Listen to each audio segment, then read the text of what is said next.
El Señor es poderoso para salvar y también poderoso para cambiar tercos corazones que luchan por la significancia en este mundo. El Señor va a ser fiel a cumplir su promesa de extender su salvación a gente de toda tribu, lengua y nación, pero en ese sentido, hermanos, en otros asuntos como el cuidado de sus hijos, podemos descansar tranquilos que así como el Señor ha sido fiel en promover salvación a estas generaciones y en general a gente de toda tribu, lengua y nación, también el Señor va a ser fiel en poner y tener cuidado de otros asuntos de la vida de su pueblo y de sus hijos. Buenos días, hermanos, que el Señor les bendiga. Quiero contarles que en abril de 1951 se celebraron las competiciones de la lucha libre en Finlandia. Y uno de los luchadores que participó en esta lucha libre de competición mundial era un hombre de Irán llamado Gomlareza Takti. Y este hombre dio a conocer a su país porque ganó la medalla de plata, algo que ningún luchador antes había ganado en la historia de Irán. El año siguiente se volvieron a celebrar otras competiciones de lucha libre y él llevó la medalla de oro a su país y puso a Irán en lo alto de la tabla mundial. Pero este hombre del que les hablo no solo era un hombre conocido por ser un gran luchador de lucha libre, sino que este hombre también era conocido en su país por ser una persona que practicaba el altruismo. Es decir, este hombre era conocido por ser una persona que buscaba practicar la caridad y buscaba practicar la bondad en su país. Y las personas lo conocían no solo en el mundo, sino también y particularmente en su país. Y de hecho, él fue tan conocido por su práctica de altruismo y de bondad que en una lucha libre él vio que había roto la pierna de su compañero de lucha y cuando estaba a punto de dar el knockout, lo perdonó de no hacer el knockout. Pero también en él se vieron actitudes como, por ejemplo, mover a la nación a reconstruir las casas que habían sido destruidas como consecuencia de un terremoto. Años después, este hombre murió y los ciudadanos de la región de Irán lo recordarían por ser un hombre de causas nobles. Lastimosamente, en la década de los 60, los shahs o los príncipes de la religión y legislación musulmana tomaron poder de la nación. Y la gente podía ver el contraste entre cómo era la vida en los tiempos de Gholam Reza y cómo era la vida ahora en los tiempos de los Shah.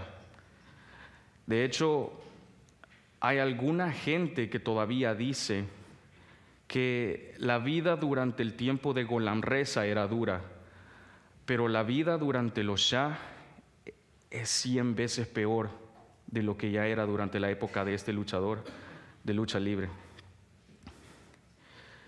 Y ahora las naciones del mundo no pueden en realidad socorrer a la nación de Irán que sufre abusos sociales.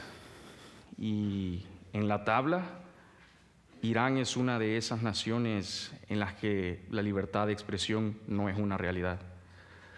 En realidad, ninguna nación todavía puede socorrer a Irán y algunas naciones vecinas a Irán. Como ellos dicen, la vida ahora en el Shah era 100 veces peor de lo que era en la época de Gholam Reza. Y de esta ilustración nosotros aprendemos que cuando se necesita un rescate, a veces ese rescate no viene y que a veces las naciones, las personas, la humanidad pueden estar tan enfocadas en sus intereses propios que no pueden socorrer a otros. Y aunque esto sea un asunto de política internacional, quiero decirles que aún hay un problema mayor que necesita ser saldado con algunos y que ya ha sido saldado para otros. Definitivamente, el problema del pecado es un asunto mayor al problema de los Shah. El asunto del pecado palidece, en realidad debería decir que el asunto de los Shah palidece en contraste con el problema del pecado. El problema del pecado es un asunto definitiva e infinitamente mayor que el problema de lo que sucede en las regiones de Irán. Y que ni hombres como Gholam Reza, ni personas que practican el altruismo pueden solventar problemas como ese. La buena noticia de esto, hermanos y amigos, es que, contrario a lo que no sucede en la región de Irán, sí ha sucedido acá en el mundo con el problema del pecado. Quiero decirles que el problema del pecado no es un asunto que va a ser resuelto un día. En realidad, el asunto del pecado es un asunto que ya ha sido resuelto por el Hijo de Dios en la cruz. Génesis 11, que es la lectura que vamos a hacer a continuación entre los versículos 10 al 32, nos muestra cómo el Señor ha sido fiel a la promesa de dar descendencia a la mujer para que los muchos puedan gozar de su salvación. Yo quiero que en la genealogía que vamos a leer a continuación, ustedes se vean animados a ver la fidelidad del Señor y que vean que previo al cumplimiento ha habido una promesa. Y eso es algo de lo que hemos visto hasta este punto en Génesis. Hasta el momento nosotros hemos leído, estudiado, reflexionado y meditado en el prólogo primitivo. Hemos leído y estudiado los capítulos del 1 al 11. Y en este prólogo primitivo hemos visto la creación del Señor, hemos visto su bondad, pero también hemos visto las consecuencias del pecado. Ahora vamos a cerrar con el prólogo primitivo y hacia el final del capítulo 11 vamos a entrar a una nueva sección que va a tratarse acerca de la época patriarcal. Y en esta lectura que vamos a hacer, hermanos, ustedes van a ver que de nuevo vamos a ver otra lista de nombres.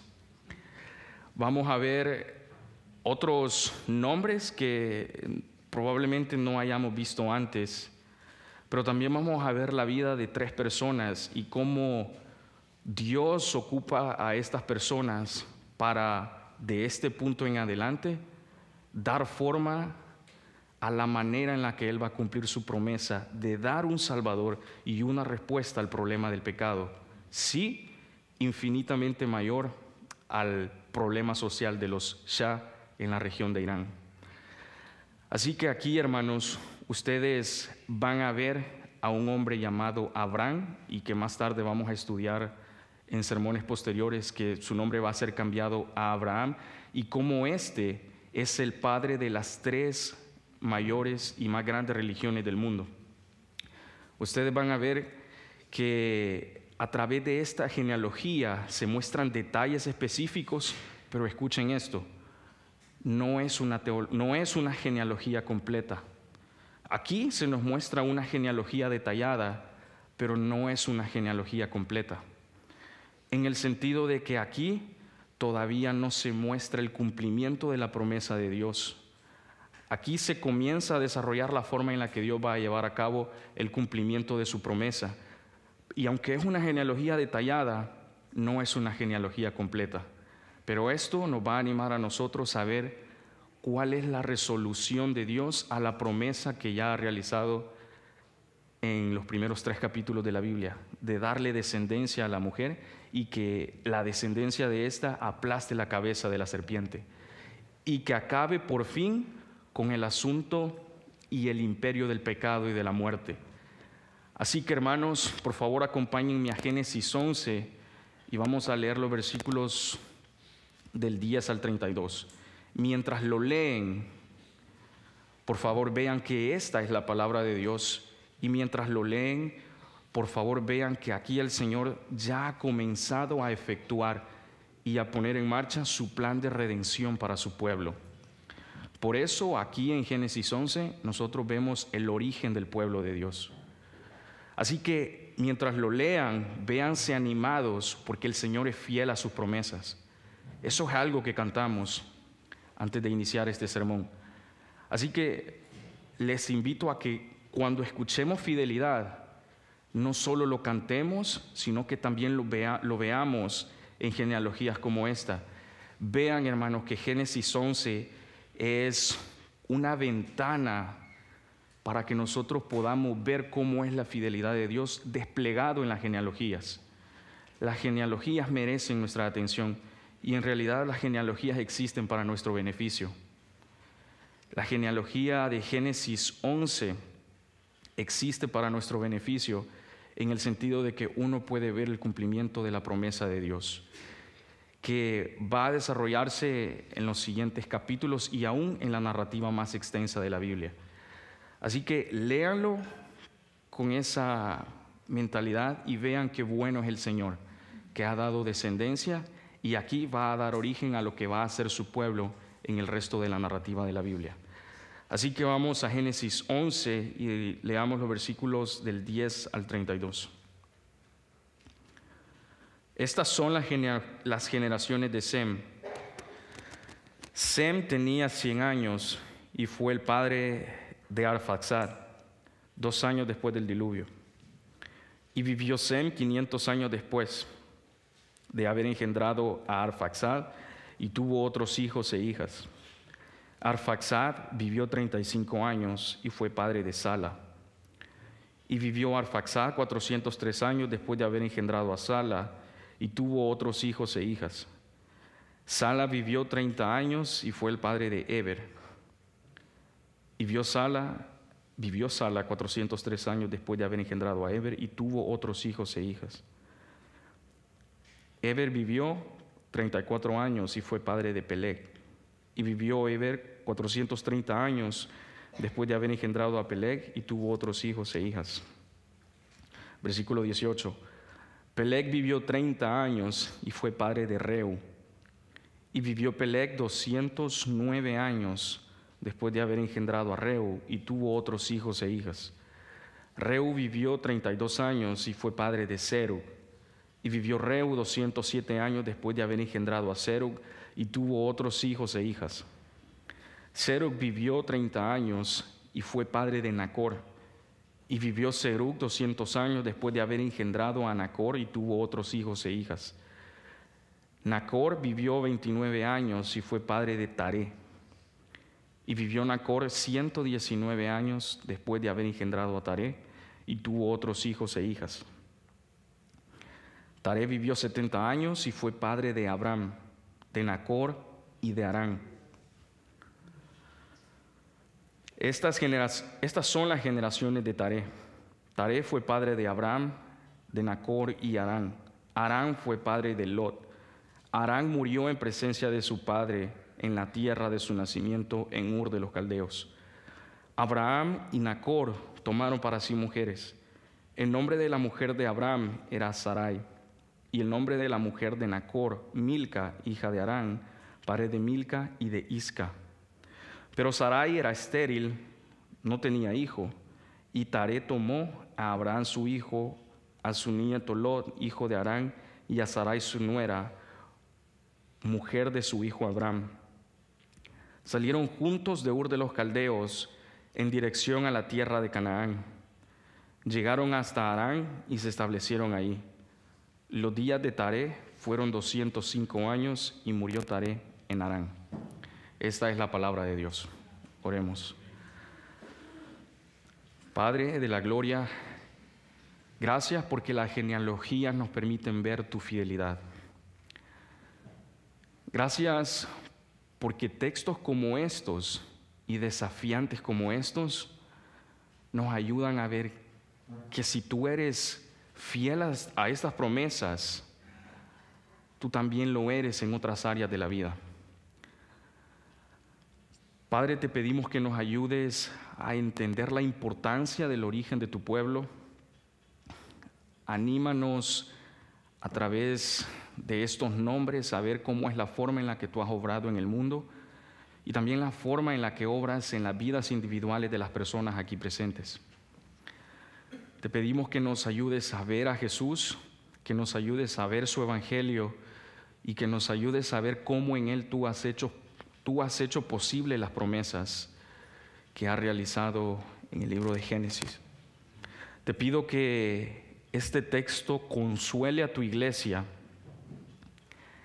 que tu fidelidad desplegada le anime a confiar en ti y que de la misma forma la genealogía de Génesis toque el corazón de los que todavía no te han reconocido como Señor y sean testigos de la forma en la que tú salvas a los pecadores.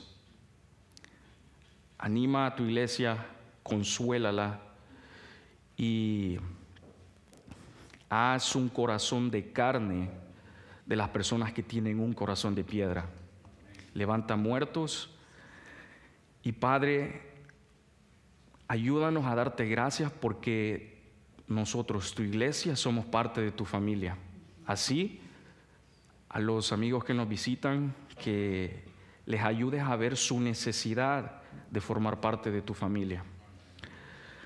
Ayúdame a desarrollar este texto, ya que es un texto desafiante, y ayúdanos, Señor, al final de esta predicación a realizar y a ver cuestiones prácticas de este texto. Todo esto lo pedimos en el nombre de Jesús. Amén. Miren, hemos visto bastantes genealogías en Génesis. Hemos visto bastantes nombres. Y las genealogías, hermanos, son un asunto desafiante. Yo pienso que las genealogías me siguen. Ya hemos visto varias genealogías aquí en el libro de Génesis. Pero quiero decirles que las genealogías son un asunto importante en la Biblia. Las genealogías son importantes porque en ellas se describe y se ve desplegada la fidelidad de Dios. El Señor pudo definitivamente haber acabado con la humanidad posteriormente a la caída, pero lo que hizo Dios, como vimos nosotros en el capítulo 3, fue vestir de gracia a nuestros primeros padres. Y no acabó con ellos de manera tánatos o instantánea, sino que el Señor le dio un día más de vida y le dio otro día de vida y le dio otro día de vida. El Señor no terminó con el asunto de la humanidad ese día posterior a la caída o el día y segundo inmediato cuando nuestros primeros padres pecaron, sino que el Señor extendió misericordia a ellos y los vistió de gracia. Y allí, cuando ellos necesitaban del Señor, el Señor realizó una promesa. Y esa promesa puede ser más palpable cuando uno ve las genealogías. Porque el Señor, miren esto, no realizó una promesa de felicidad a las personas como consecuencia del pecado. Él realizó una promesa de justicia. Y esa promesa solo puede ser tangible cuando uno ve las genealogías. Porque esa descendencia que iba a dar a la mujer ese día no iba a venir caída del cielo por defecto, sino que iba a ocupar a las generaciones sucesivas, a las genealogías que hemos estudiado, para cumplir su promesa. Por eso es que nosotros debemos darle importancia a las genealogías, porque no solo vemos el origen de algunas cosas, sino que particularmente vemos la forma en la que Dios ha comenzado a obrar en misericordia por el perdón de pecado de algunos. Así que, hermanos, en ese sentido, yo quiero que ustedes vean a Génesis 11 en realidad como un texto personal, que vean a Génesis 11 como un texto de vida de la iglesia. Vean a Génesis 11, hermanos, de manera tan personal como ustedes, por ejemplo, ven un texto del libro de Proverbios y lo aplican a sus vidas. que vean que esta también es la palabra de Dios, y porque debe ser tomada en sentido personal, nosotros debemos hacer reflexiones teológicas y personales de este libro. Por eso es que los 3 puntos que voy a desarrollar ahorita nos invitan a que nosotros nos veamos en medio de estas genealogías y que nos veamos involucrados en estas genealogías. Por eso los 3 puntos que voy a desarrollar tienen también que ver con la vida de la iglesia y con la vida de las personas que todavía no se han arrepentido. Vean estas genealogías como algo personal y digan: yo soy parte de esta historia, de esta identidad, y también parte del plan escatológico de Dios en la vida de este mundo. Por eso los 3 puntos que vamos a desarrollar son los siguientes. El primero de ellos es la forma de nuestra historia. Ese es el primer punto, la forma de nuestra historia. El segundo punto que vamos a ver es la forma de nuestra identidad. Y el tercer punto es la forma de nuestro futuro. De nuevo, los 3 puntos que vamos a ver en esta lectura de Génesis son la forma de nuestra historia, la forma de nuestra identidad y la forma de nuestro futuro. Miren cómo comienza narrando el versículo 10 la genealogía. Dice: estas son las generaciones de Sem. Quiero hacer una observación de esto que también se ve otras 6 veces en las lecturas que hemos hecho de Génesis. Miren, Génesis 10, versículo 10, capítulo 11, comienza diciendo: estas son las generaciones de Sem. Aquí, hermanos, se comienza a enunciar la genealogía en la cual Dios iba a mostrar su fidelidad. Pero noten algo interesante en el versículo 10, y es que previo a una genealogía uno siempre tiene un enunciado, es decir, esto es lo que va a suceder, estas son las personas que van a formar parte de esto.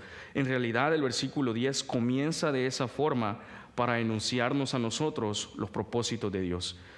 Y ustedes podrán estarse preguntando: ¿por qué llamo la atención de algo tan insignificante como eso? En realidad solo es un enunciado. ¿Por qué llamar la atención de algo así? Miren, porque esta expresión aparece otras veces también en el libro de Génesis. Y cuando algo así se muestra de manera tan repetitiva y frecuente, uno debe prestar atención en ese sentido.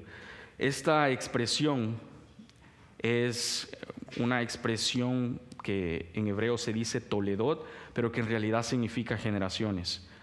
Y esta misma forma de enunciar a las generaciones también se ve, por ejemplo, en los propósitos de Dios en el origen de la creación. Eso es algo que se ve ahí. Esta misma expresión también se usa allí. Y aquí, en el libro de Génesis, se usa esa expresión por primera vez en el capítulo 1, cuando Dios crea el universo y establece su reino para su gloria. Pero esta misma expresión también aparece con relación a la paciencia de Dios con el pecado. Es decir, Dios crea a la humanidad, llama a la humanidad, le encarga a la humanidad una misión, y Él también consuela a la humanidad en su pecado. Esta misma expresión, que en hebreo es toledot y que son generaciones, también aparecen en estas dos partes que les he dicho. Pero además, esta misma expresión, hermanos, con referencia a la forma de nuestra historia, también aparece en el capítulo 5 con relación a la providencia de Dios en el dolor. Aquí, en el capítulo 5, que es la otra forma en la que también se utiliza esta expresión, aparece por primera vez la genealogía que revela la promesa de Dios a la mujer. Y más tarde, esa promesa que se realiza en Génesis 5, que tiene continuación en los siguientes capítulos y también en el capítulo 11, se revela a través del libertador que satisfacería los dolores de la humanidad en el asunto del pecado. Pero miren que esta frase, hermanos, también aparece en las promesas de Dios en el quebrantamiento. ¿Recuerdan cuando el Señor consuela a la humanidad y muestra en miniatura el resto de la narrativa bíblica? Bueno, allí también el autor Moisés utiliza esta misma expresión para hacernos ver las promesas de Dios en el quebrantamiento.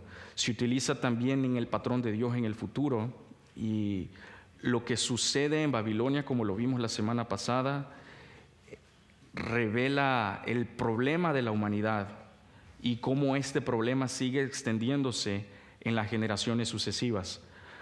Por último, también se revela en esa misma expresión el plan de Dios para las vidas humanas.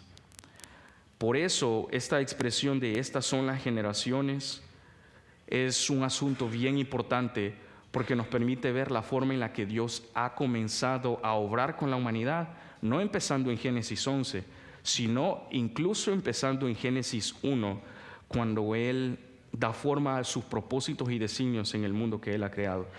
Así que la forma de este Toledot o generaciones no solo da forma a la historia de la descendencia, hermanos, sino que también dio forma a la manera en la que los israelitas experimentaron el dolor en el desierto y en otros puntos de la vida.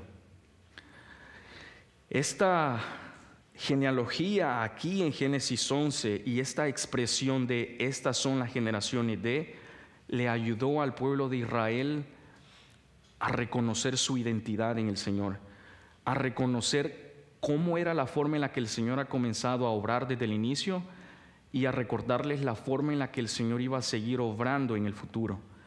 Así que conocer el Toledot, las generaciones, el asunto de los propósitos del Señor en las descendencias es un asunto importante, hermanos, porque nos permite ver cómo se vinculan la vida de las personas con el Salvador del mundo. Miren, hay naciones que han sido dejadas a su suerte. El ejemplo de Irán es una muestra de ello. Hay generaciones que han sido abandonadas a pesar de que siguen multiplicándose, pero no así sucede con el pueblo del Señor.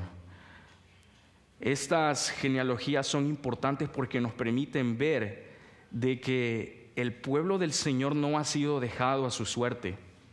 El Señor ha obrado en la vida de las personas de manera individual y micro, y en la vida de las personas aún de manera colectiva y macro. El Señor no ha dejado a su pueblo a su suerte en este mundo.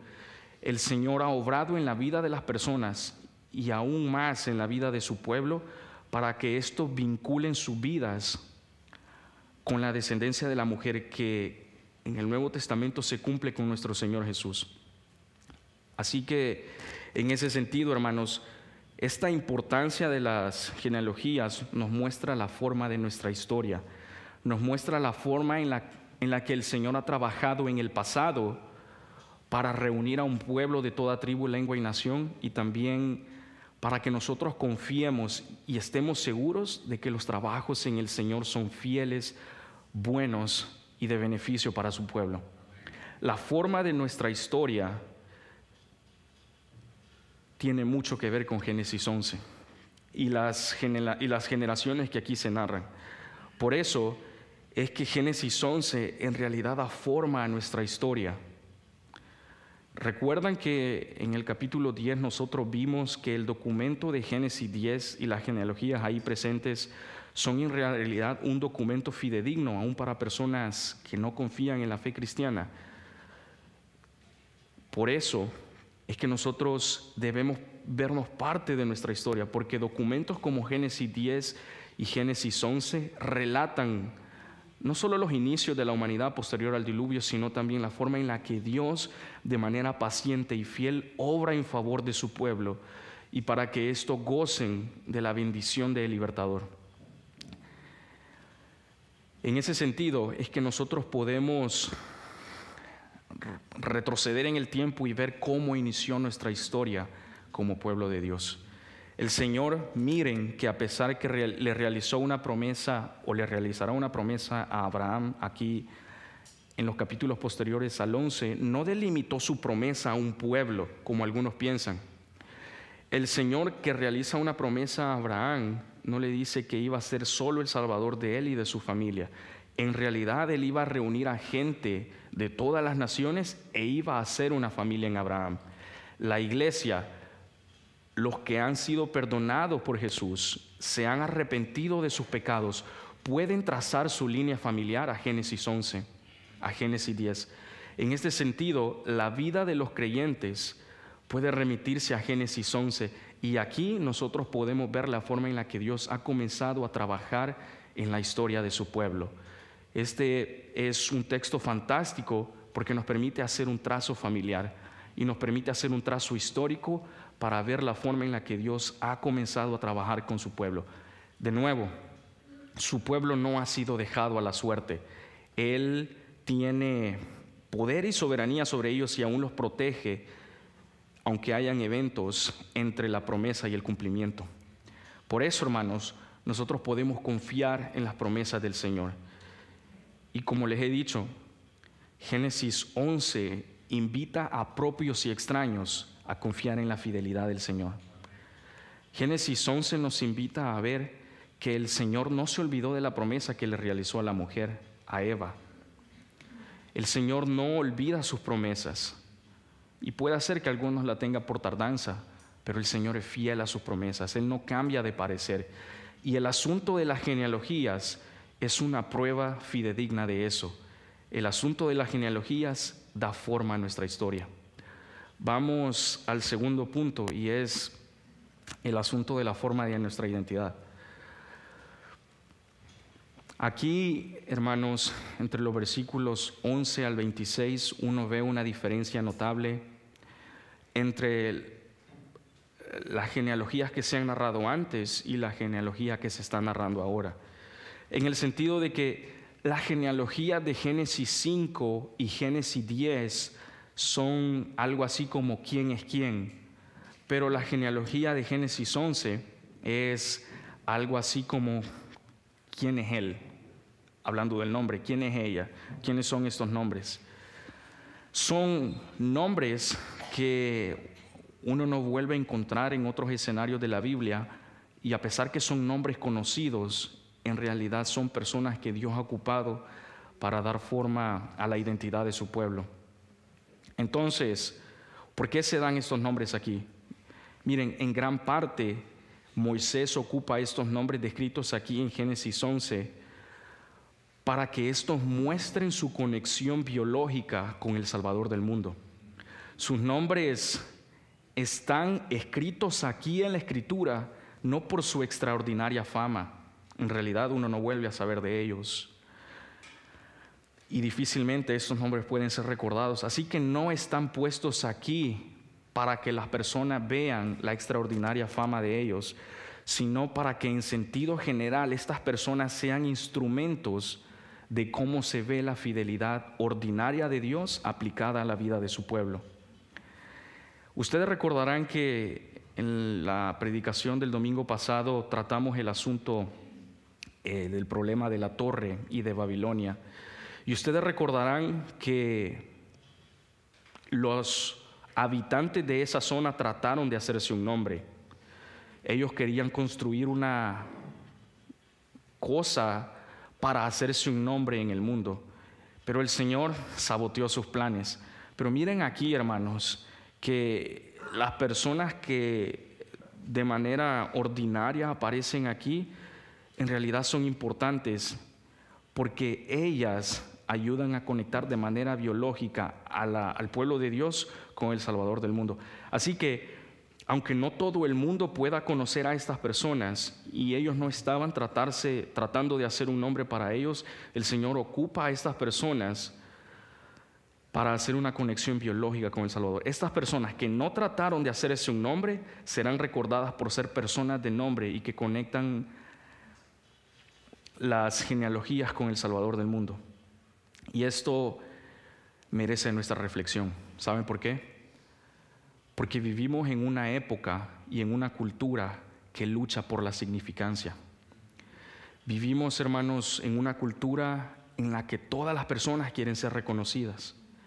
Vivimos en una cultura en la que queremos ser famosos a costa del beneficio y del desprestigio de otros. Lo que nos muestran estas actitudes es que en realidad la humanidad está permeada por el orgullo. Y sí, Génesis 10 y el asunto de la Torre de Babilonia es un ejemplo de eso.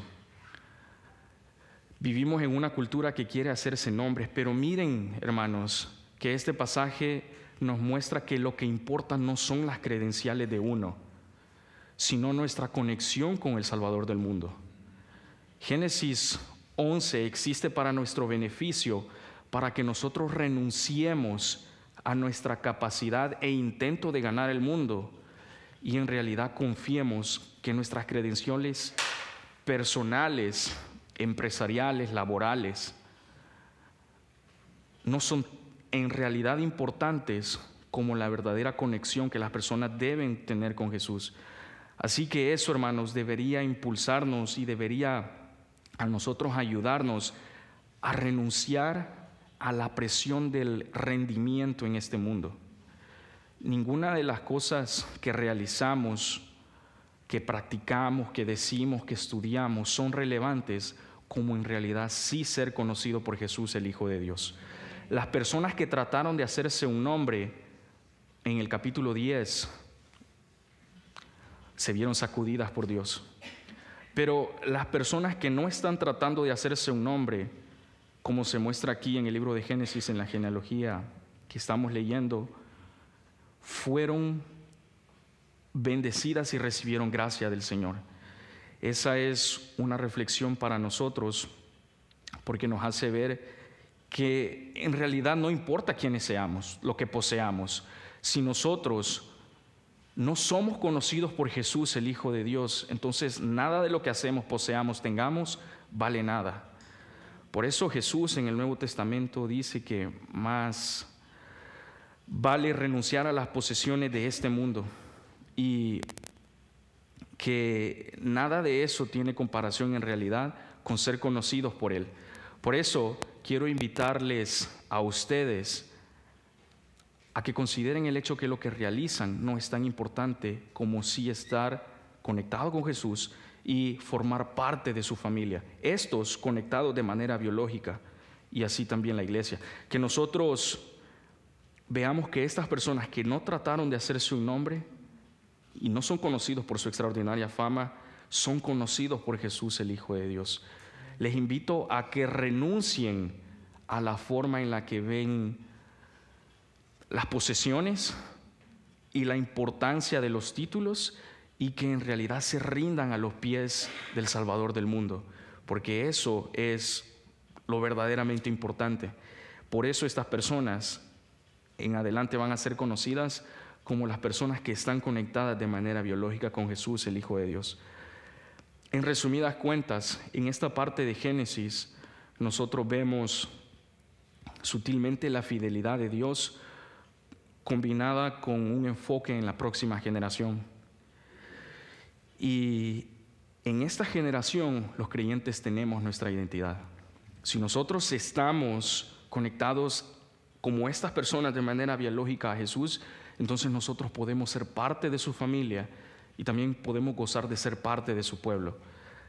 En ese sentido, hermanos, cada pañal que ustedes cambien, cada tarea que ustedes completen, cada estudio bíblico que enseñen, cada piso que trapeen o barran, cada amistad que construyan, reconozcan que eso es un acto de fidelidad a Dios y reconozcan, hermanos, que en realidad lo más importante, independientemente de lo que hacemos, es en realidad ser conocidos por Jesús. Por eso, pregúntense ahorita mientras leen estas genealogías: ¿soy conocido por Jesús? ¿Jesús ha perdonado mis pecados? Y aún más, ¿de qué manera estoy conectado como estas personas de manera biológica con Jesús? ¿De qué forma puedo ser parte del pueblo y de la familia de Dios? Esa es una pregunta que merece una reflexión hasta este momento. Y la última parte de este capítulo 11 es una meditación, una reflexión a la forma en la que nosotros debemos ver el futuro, el final de los días. Miren, entre los versículos 27 al 32 se mencionan 3 nombres significativos que merecen nuestra atención porque estos nombres también se narran en la gran narrativa de la Biblia. Estos 3 nombres significativos que aparecen entre los versículos del 27 al 32, como ustedes pudieron ver, son Taré, Sarai y por último Abram, y que más tarde su nombre es cambiado a Abraham. ¿Y por qué es conocido Taré aquí? Bueno, en Josué 24 se narra de que él adoró a otros dioses. Taré, hermanos, sirve como una advertencia para todos nosotros, para que veamos que sin importar nuestras conexiones familiares, somos susceptibles a la idolatría. Y sin embargo, a pesar de que Taré se muestra de esta forma en Génesis y también en el libro de Josué, el Señor utiliza los fracasos de Taré para levantar a su elegido Abraham y que éste se transforme en el padre de todas las naciones. Pero también se menciona el caso de Sarai. Y miren que hay algo interesante aquí y que rara vez se menciona en las genealogías. El asunto es que Sarai es una mujer y si ustedes han puesto cuidado, es raro que aparezca el nombre de una mujer en las genealogías, particularmente en Génesis 10 y 11. Y esta mujer se destaca acá por algo notable y es su incapacidad de concebir. Eso es algo que llama la atención de esta mujer que está en las genealogías, pero también que muestra su incapacidad de concebir. Y sin embargo, Dios utiliza la vida de esta mujer para que los hijos de Dios, para que las personas en realidad vean que el Señor cumple su promesa independientemente de cuántos obstáculos puedan encontrarse.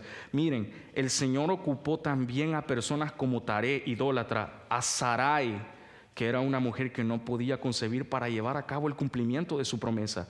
Esta mujer, que aquí en la lectura de Génesis 11 es una mujer estéril, en los siguientes capítulos nosotros vamos a ver que ella puede dar a luz y que el Señor ocupa a personas como esta para decirnos de que Él cumple su promesa independientemente de los obstáculos que puedan presentarse. Así que Sarai y su esterilidad no son un problema para Dios para cumplir su promesa. Y aún más, la esterilidad de Sarai no es el final de la historia. El Señor continúa manifestando su bondad, fidelidad en los capítulos que siguen. Y aunque aquí uno solo pueda ver la esterilidad de ella, uno ve que el Señor va a ser fiel a su promesa de Génesis 3 porque ya ha comenzado a efectuarlo en las genealogías que hemos estudiado. Por último, uno ve a un hombre llamado Abraham. Y este nombre, hermano, recibe especial atención porque es un nombre conocido por las 3 grandes religiones del mundo. Las 3 grandes religiones del mundo tienen a Abraham como su padre: el Islam, el judaísmo y el cristianismo. Y la historia de Abraham está marcada por varias cosas interesantes que suceden en la vida de él. Miren, en primer lugar se habla de que Abraham en el capítulo 12 va a convertirse en una gran nación, que él iba a dar en herencia mucha descendencia y que de allí sería el origen del pueblo de Dios. Pero la vida de Abraham también es interesante porque se nos muestra la forma en la que Dios cambia su nombre y a partir de eso él iba a convertirse en el padre de las naciones, pero también porque le regala una nueva promesa en el sentido de que ahora por él las naciones de la tierra iban a ser bendecidas e iban a escuchar acerca de las buenas nuevas.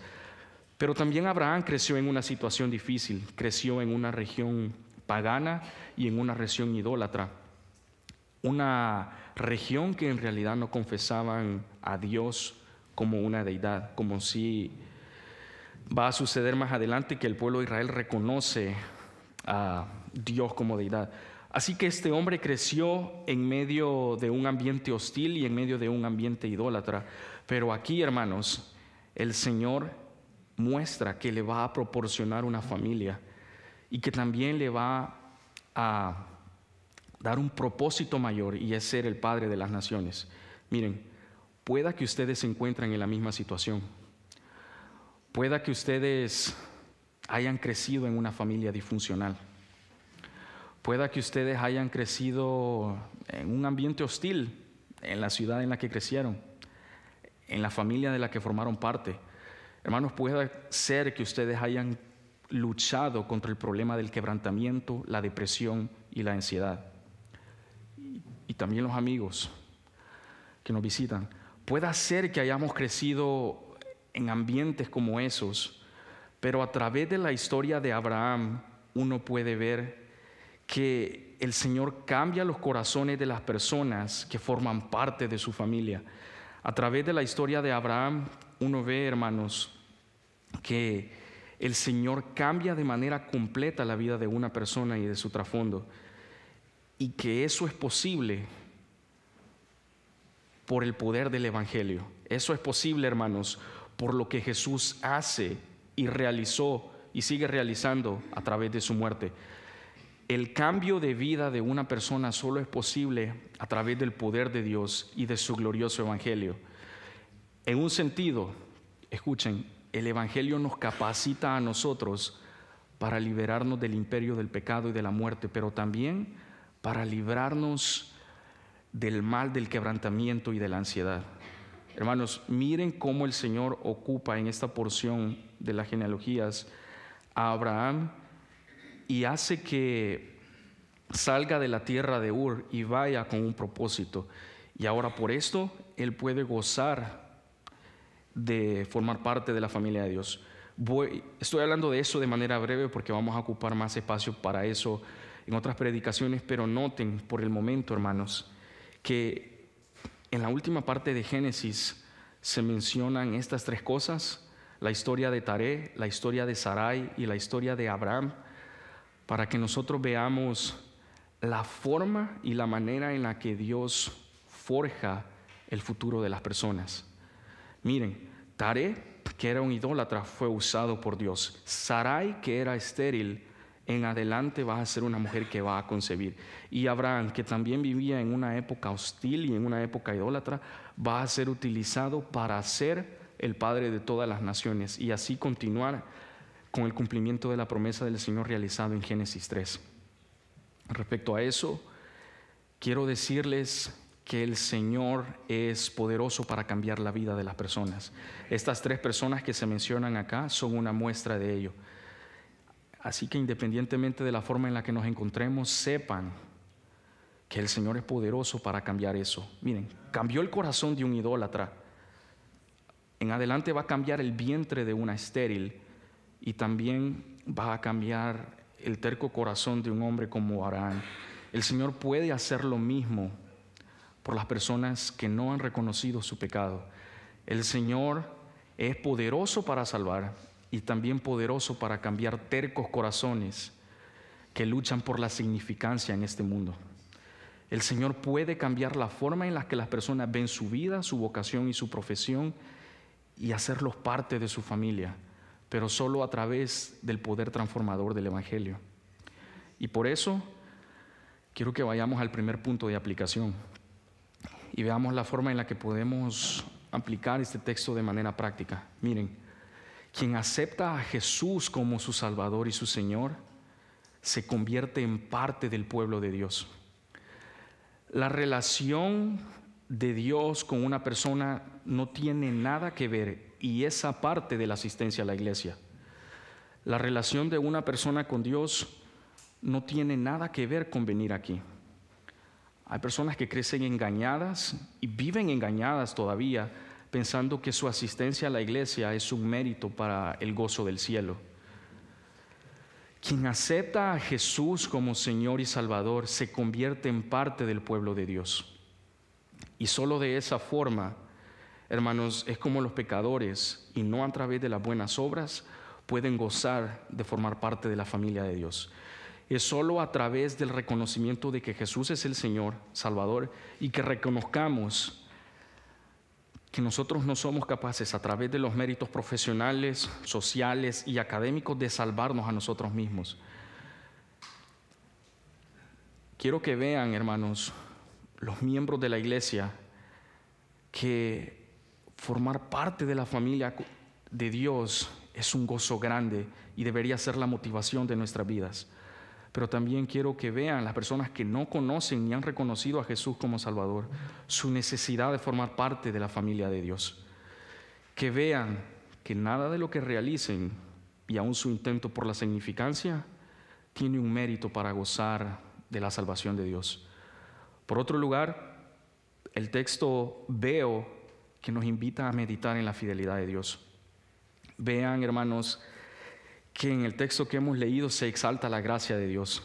Él va a llamar a Abraham de una forma especial y va a llamarlo para que por medio de él se cumpla la promesa del Redentor a los pecadores. Y aquí, hermanos, uno ve la fidelidad de Dios, porque uno pensaría que utilizar a personas como estas tres que leímos en la última parte de Génesis detendría el avance de los propósitos de Dios, pero eso no es así.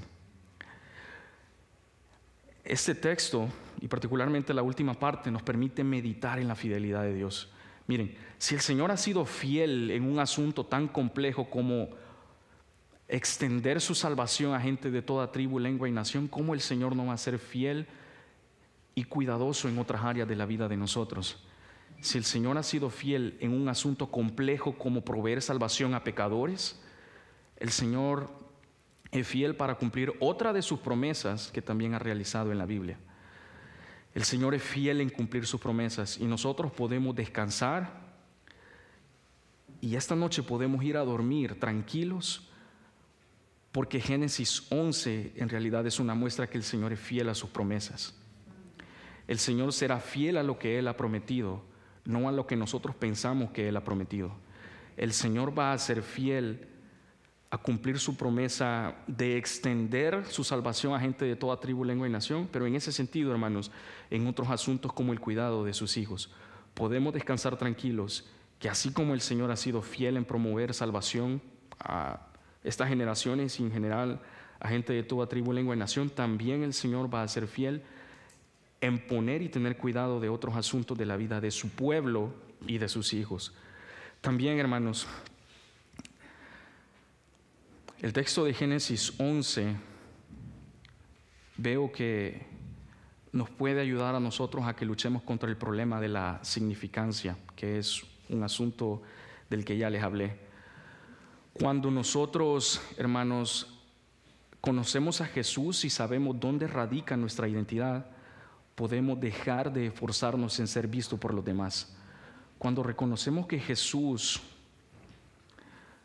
y en Jesús tenemos nuestra identidad, podemos dejar de esforzarnos en ser personas significativas en este mundo y en su lugar vivir desde y para la aprobación de Dios.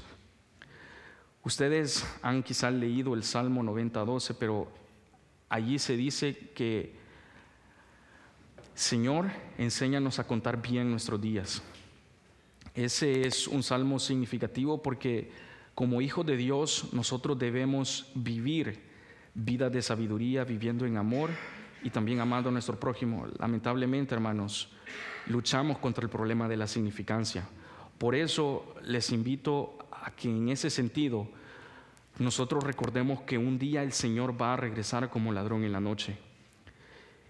Oremos para que como iglesia nosotros podamos mantener nuestras lámparas encendidas. Luchemos como iglesia, como hijos de Dios, para luchar contra el problema de la significancia en este mundo.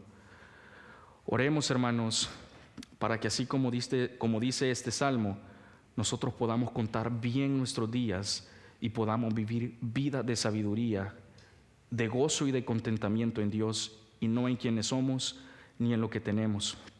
Por último, hermanos, que esperemos en los propósitos de Dios.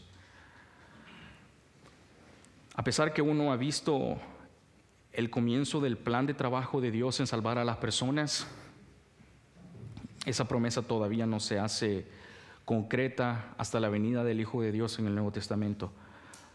Pero por eso la narrativa de la Biblia invita a los habitantes de una región e invita al pueblo de Dios a que esperen en el propósito redentor. En el mismo sentido, nosotros esperemos en los propósitos de Dios y que independientemente de lo que estemos pasando, veamos que este no es el final de nuestra historia. Veamos que el Señor tiene propósitos y que a veces no van a llegar temprano, pero nunca van a llegar tarde. Hermanos, que en este sentido, y mientras duren los procesos, que nosotros recordemos que nuestro Señor, como dice Santiago, es compasivo y misericordioso. Quizá no podemos verlo, pero les invito a que tengamos paciencia y confiemos en sus procesos. Él ya ha derrotado el problema y el asunto del mal, del pecado y de la muerte en este mundo. ¿Cómo no vamos a poder esperar en Él otras cosas? Así que, para cerrar con la lectura de este libro, solo quiero recordarles estas cosas, que quienes no formen parte de la familia de Dios, vean su necesidad de formar parte de esta familia a través de Jesús, y quienes ya forman parte, que vivan vidas contentas, porque ahora están del lado bueno de la historia. Que ahora que formamos parte de la familia de Dios podamos vivir vidas de gozo, y que ese gozo pueda ser visto en los lugares en los que trabajamos, en las funciones que desempeñamos y en el centro de estudio al que asistimos. Que veamos la fidelidad de Dios, que luchemos contra la insignificancia y que esperemos en los propósitos de Dios. Quiero cerrar con lo que dijo Salomón en el libro de Eclesiastés, y es que el fin de todo el discurso oído es este: teme a Dios y guarda sus mandamientos, porque esto es el todo del hombre. Oremos.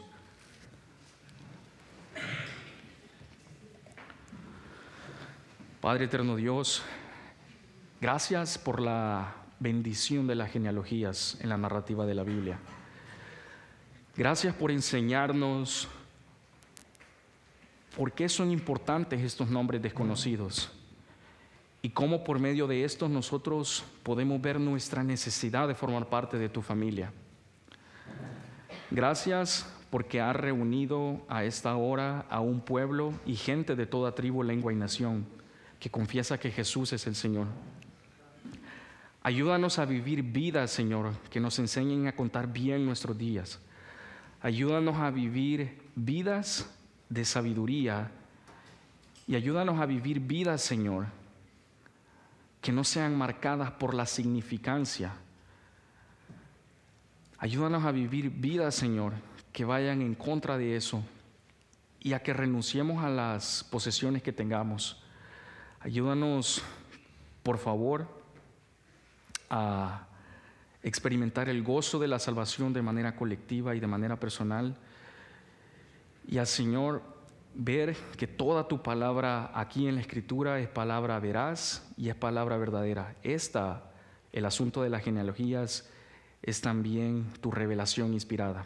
Gracias por tu palabra, gracias por el plan maestro de salvación y gracias por reunirnos a esta hora. Te pedimos que nos ayudes no solo a cantar el Evangelio de manera honesta o a escucharlo también con un corazón abierto, sino a vivirlo, Señor, cuando salgamos de la iglesia.